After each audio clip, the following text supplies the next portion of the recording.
This is David Williams with Cindy & Consulting. Today we're going to be talking about what is a requisition, why is it needed, and how is it processed. We're also going to be talking about an introduction to Lawson's Requisition Center application briefly. We'll cover all of these in more detail in future segments. So what is a requisition? A requisition is a formal demand by a requester on an organization to purchase goods or services. A requisition can take the form of a paper form. Ideally, it should be in the form of an electronic form, which is part of your ERP system. A requisition can be a demand on something like stock, or it can be a demand that will require a purchase order. So that's two ways to look at it. Is it a demand on internal stock or a demand on a purchase order, which we'll go into detail in later segments, purchase requests, purchase orders. So why is it needed? It's needed for controls, both internal and external controls.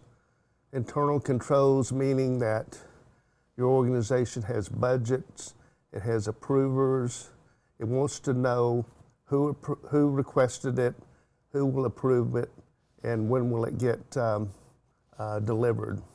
So with that stream, I really think that requisitions are the foundation of the procure-to-pay system. It's the foundation of that process from requisition to payment. Some people call it rec-to-check, procure-to-pay, but it's extremely important. It's foundational to the procure-to-pay system. So again, why is it needed? Let's emphasize that a little bit more. An approver, a department head, has a budget and wants to know, why are we purchasing this? What is it going to cost? Why is it needed?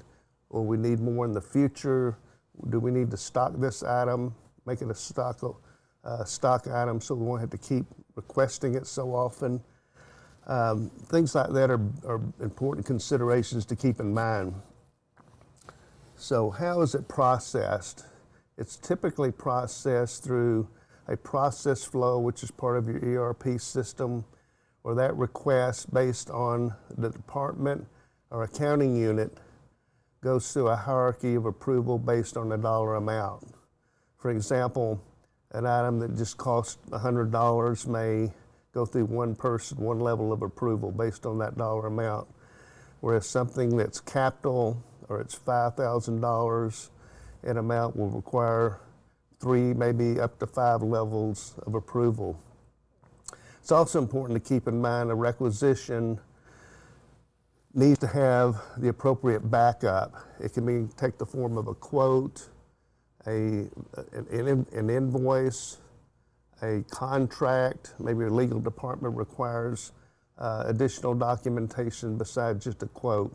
So all that can be attached to the requisition. It's part of it.